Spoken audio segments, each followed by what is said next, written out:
Welcome to my channel. You too can be great. We start off this review with the Love and Hip Hop New York Season 10 Episode 7 review, Happily Minute After. This episode wasn't that much. It was mostly focused on what Erica and Safari are going through prior to their wedding, during their wedding, after their wedding. So there's a few touch-ups I'm going to do, but I'm going to make this pretty short and quick. So we got Safari going over to Yandy's house, and he's basically like giving up. He's going to her house to let him know that what he felt when he wanted to marry Mena, he doesn't feel anymore. Safari, y'all, I love Safari. And even though there's a lot of Erica Mena, people that don't like her ass out there, you feel me? I'm going to say this and I'm going to be real honest with y'all. I do not see this marriage working. Not because I don't see their love. Not because I don't see that they really want each other. Because they're too Erica's beautiful. Safari's handsome. Together, they're beautiful together. You feel me? But I don't feel like this marriage is going to work. Because I think that with Safari on his end, he's very naive about what his role is in this situation. He's happy he's building a family. He's happy he's having a kid. But I don't think that man knows what the fuck he's doing, because he's out here talking to Yandy, talking about, I don't feel the same way I felt when I proposed to her. There are times in my relationship where I want to strangle my man. I look at him and I feel like throwing a shoe at his head. Hell, the last time we were arguing, he had the audacity, because I didn't want to do what he wanted him to do, to say, my wife is lazy. And I picture smothering his ass. I just looked at him like, I don't know if we'll make it till morning. But that's out of anger. You feel me? That's not something I would ever do. When you're in a relationship, you have ups and downs. And I like this scene where Yandy, instead of putting her personal opinion about Erica into the situation, told him, if you think that this is how it's going to be, you might as well not even get married, because this is not going to be the case. So he ends up leaving. Basically all this was done because of the whole Rich situation. Him showing up to the bachelor party, him feeling like her women embarrassed him or put him out there like that. His people won't do the same thing to her. It don't matter. He didn't even go home. He went to his grandmama's house, and then they didn't see each other till the wedding day. You're about to marry somebody, but y'all are pissed off, and y'all didn't even, it's dumb. It's like they're just not discussing things. He's mad, and he's just choosing not to really find a solution. Eventually, this is going to build. But the next thing, we got Erica Mena and Remy. I love the advice that Remy also gave her, because it was legit about marriage, and that they have to support each other, and that the struggles they go through is what makes them whole, what makes them stronger as time goes by. And that when you marry somebody, it's not going to stay the same. Your love is going to gradually change as time changes, because you guys have gone through so many things, and you're either going to build or you're going to fail. But if y'all running over some dumb shit like somebody coming to the bachelor reunion that I don't think should have ever been there in the first place, but if this is what's going to break you guys apart, this marriage ain't going to work. But Remy gave her good advice, and she took him. The next, we got Kimbella's phone call from Joel's. Now, y'all already know, if you watch my previous reviews about when it comes to a man who goes to prison, how I feel about that bullshit. I am not the ride or die wife that will stand by you while you're in the pen. This motherfucker is in jail for having a gun where he wasn't supposed to have a gun for 2 years. And he had 5 kids and a whole ass family to feed. And this is the type of shit that he was doing. And that's in addition to the drugs. The fact that he got dentures in his mouth. I'm sitting up here like, wait, hold on. Kimbella is being the dutiful wife, supporting her husband. Yandy's being a dutiful wife, supporting Mendici and stuff like that. As for me, I am not built to be a prison wife. I don't want to serve that time with your ass. If you don't consider your entire family, and you don't understand that you have responsibilities as a man to be here, and you do something as dumb as this, so you get 2 years in the federal pen, that's not cool. But he's kind of feeling some type of way a little bit, because he feels like, all the people that he supported and all the people he had their back, they're not supporting him. Bitch, what do you think is going to happen when you go to pen? This is the story of everybody. Y'all are cool and bros, and y'all be out here like, man, I got your back, that's what's up, all that nonsense. They'll go and do the bid with you too. But then when you get locked up, you don't get any letters, you don't get any visits, you're in there by your damn self. Nobody wants to come and see you, nobody wants to come and do anything for you. So you need to be very careful who you choose to be friends with. The only person that always seems to have these men's back are the stupid ass women who will sit there and out of love tolerate some bullshit and say, oh, they're my man, I gotta have his back, it's for better or worse. Listen to me very carefully. I say it, and I might sound like a harsh person, but I stand by my truth. There are certain things that you, as my partner, male or female, will never be allowed to get away with. Infidelity is one of them. I don't give a fuck what you think the situation is. You will not do that to me, and it will not be okay. I'm not going to handle that and be like, oh, It's part of a relationship problem.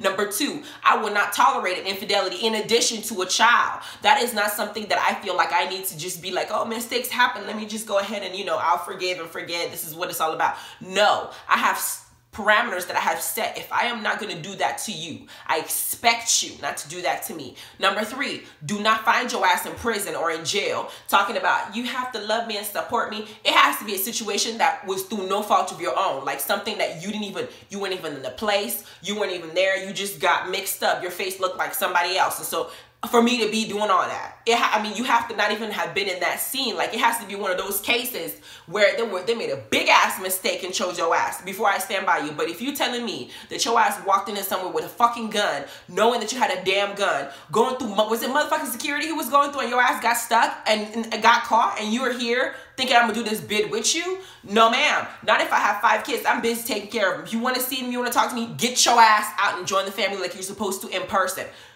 I love Kimbella.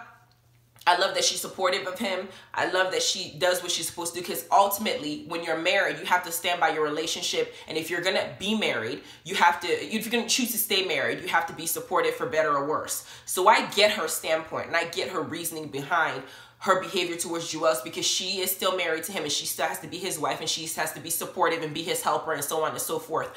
But here she is now trying to put out some music with this man not being here because she needs money to feed the family. He's gone now. She needs to provide for, we get Love and Hip Hop checks, but Kimbella is not the star of the show. So her checks are probably not as big as some people on the show. Maybe like Yandy or Remy or even Christy, a veteran.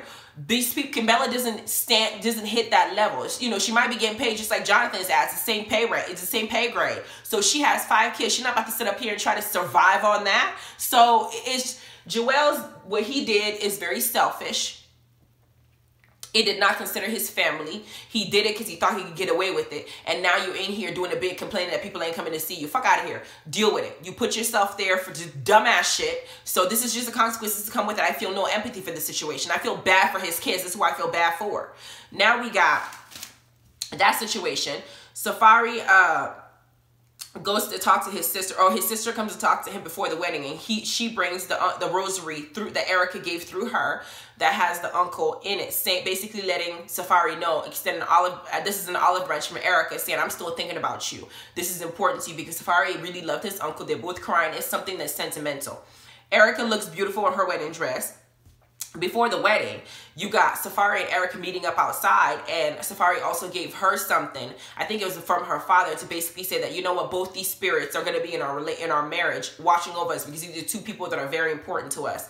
I kind of wonder what happened with Safari's daddy, because he chose his uncle, not his dad. So it kind of says, I don't want to touch that, but I caught that, and it says a lot that that's the person that he wants to be there, not actually his father. Probably means because his father wasn't there or didn't have a good relationship. I don't know what the story is, but I caught that.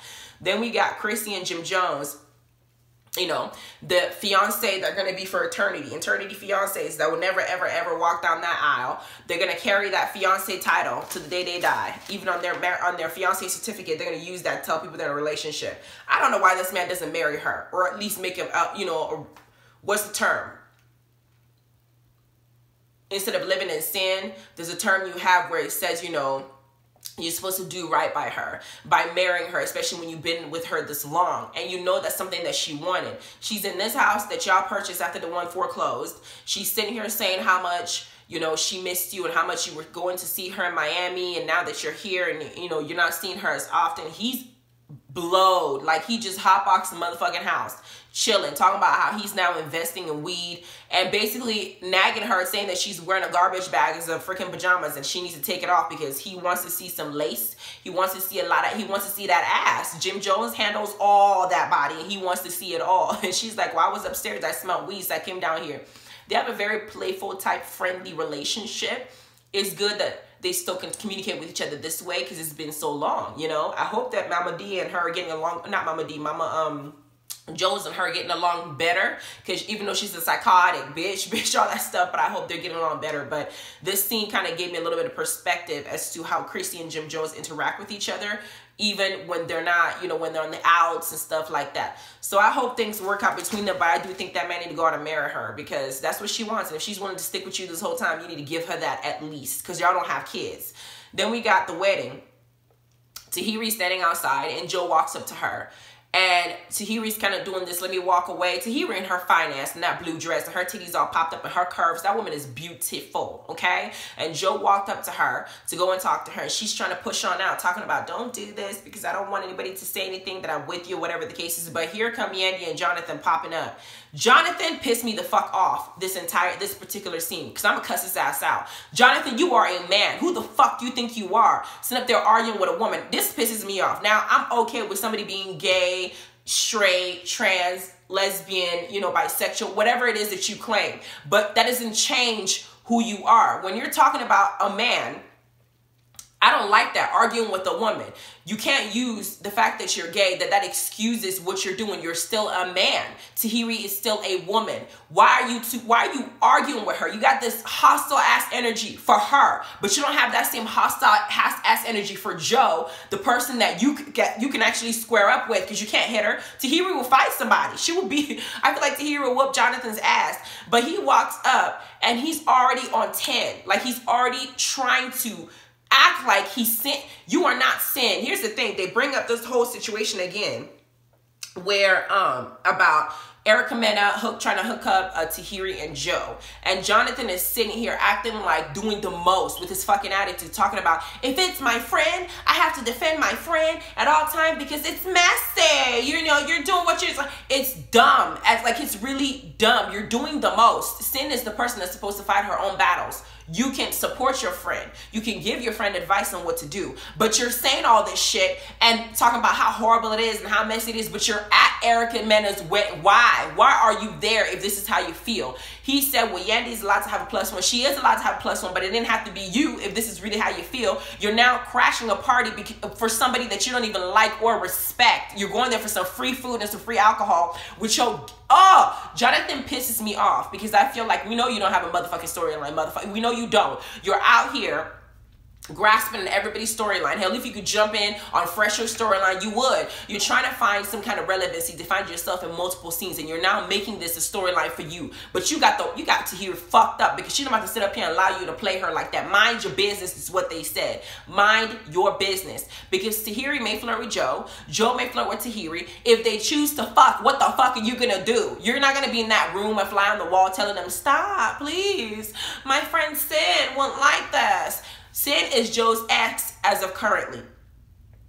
They are single. Regardless of what Sid says and how she feels and how they're a family and how she just had a baby, I feel for her and her pain because that is something that would be heartbreaking. Is if you try to build a family with somebody you were engaged to and you find out that that person can be cheating on you and then that person ends up leaving you, realize that you're about to be a baby mama and you might stay that way for the rest of your life. This is how the clock works for certain people. You can't help what your destiny is. If your destiny is not to be with somebody, sometimes the Most High is trying to break something that you're trying desperately to hold on to. Maybe it wasn't meant to be. So you grieve, you move on, and as beautiful as Sin's ass is, she can find herself another man. She's not, you know, some invalid without the ability to go and really move on with her life. You're not supposed to be doing all this. Okay, and even if Tahiri and Joe decide that they want to do what they want to do because they've been with each other longer than Sin, from my understanding, they've been in each other's lives for years, whether they're friends or together or romance or whatever the case is, you won't be able to do shit. So why the fuck are you so invested?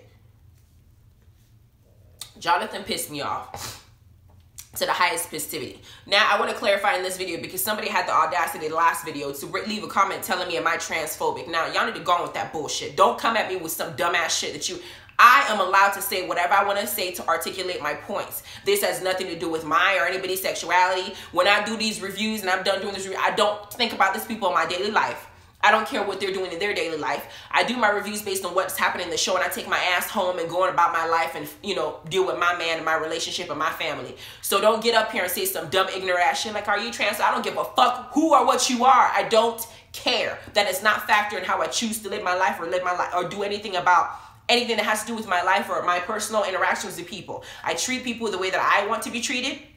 I talk to people the way that I want them to talk to me. I discuss things honestly and fairly based on what I see because I tell it how I view it. It could be right, it could be wrong, but this is what it is. Don't come at me with some dumb little accusations on the comments and say some dumb shit like that. The next time I'm ignore your ass. You're going to sit up there and I'm just not going to say nothing.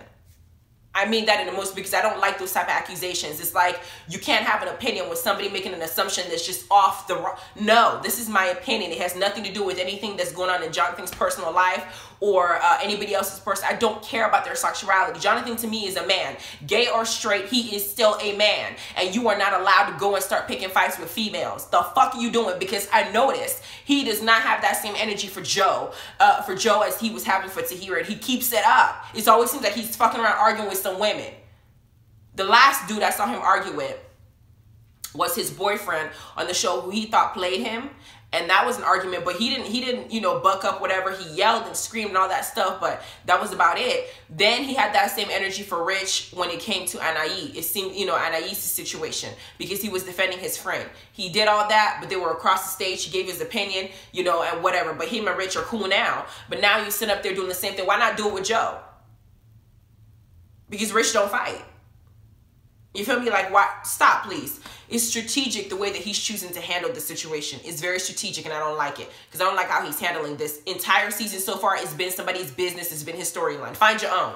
Then we got Carly Red and Sierra show up to the freaking wedding, and they are treated like plus ones because the lady says that your name is not on the list. You're gonna sit your ass out here.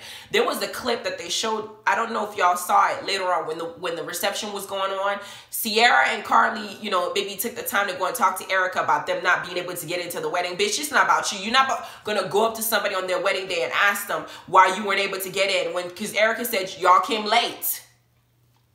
Y'all came late. So don't sit up here and complain about what happened to the repercussions when you came to my wedding late. If you're going to have to stand outside and wait because y'all came late.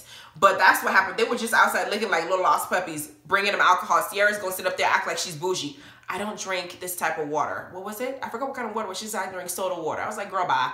Anyway, the wedding was at the castle. The wedding castle was the venue. They said their I do's. Safari was genuinely bawling when he saw her coming down the aisle, and this was something that they really, you can tell that these two love each other. They do, but I feel like it's a love that's going to expire. Okay, it's that love that you just, it's hard, it's there, you want something, you want this person. Erica Mena was walked down the aisle also with her son. That was my first time seeing her son, but there's something that I saw that kind of made me a little bit, I have one of my sisters has a disability, okay? And you can't tell by the way that she looks in her face, whatever, that she has a disability. You have to just really pay attention to her mannerisms and how she does things to know that there's something different. And with Erica Mena's son, I see some of the similarities in the way he walks, the way he moves, the way he interacts with her. And maybe that's why she keeps him off. You know, she doesn't really bring him into society, into all these craziness, and she wants to either protect him.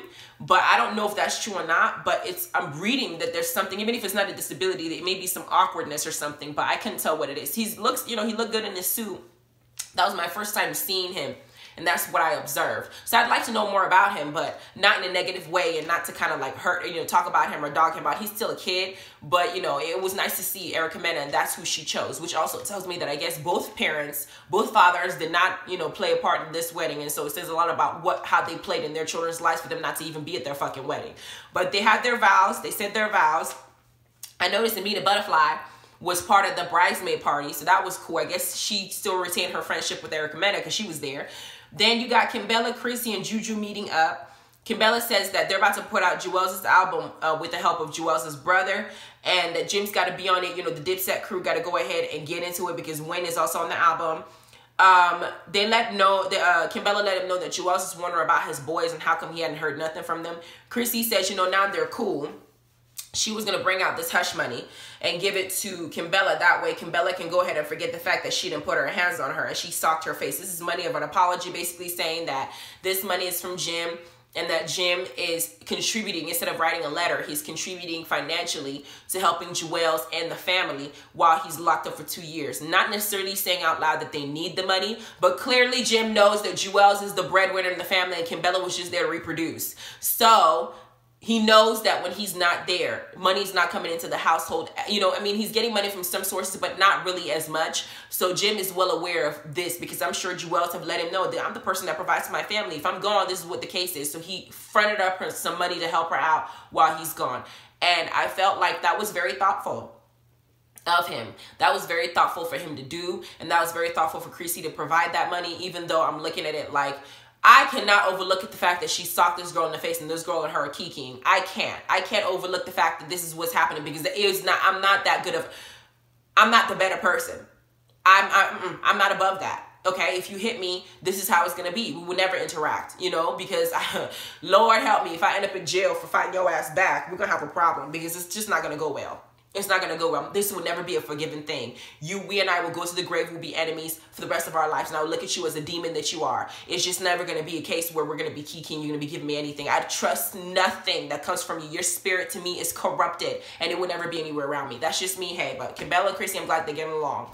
Juju doesn't have a storyline this season. I noticed. She doesn't say anything. It's just her being present in the midst of things and giving her opinion if it's necessary. But she doesn't really have a storyline. I'm wondering why the hell she's there. I love Juju, but why is she there? You know? Anyway, we got the wedding reception, like I said. And, you know, the wedding was really beautiful. The wedding was very beautiful. One of the most beautiful weddings I've ever seen. Erica Mena looked gorgeous. You know, in the reception, she revealed that she was pregnant in her dress. You can even tell that she was pregnant while she was walking because of how the dress was designed. That woman has a beautiful face. And I feel like that baby's going to be beautiful between the two of them. And I'm very happy that they found their way to the altar. I just feel like if they don't have counseling, if they don't have a good team behind them to really help them through this immaturity stage that they're going to go through every now and then, this marriage won't last. You know, I love them both, and I don't want anybody to say, oh, Erica Mena is a bitch, fuck her, Safari's gonna be the one to, you know, she's gonna drive him crazy. None of that. It's more so, even if we think Erica Mena is this crazy person, the fact is there's something that we're not seeing, because clearly some of these shows are, you know, it's scripted. Things are cut and pasted together for us to have a certain opinion about somebody.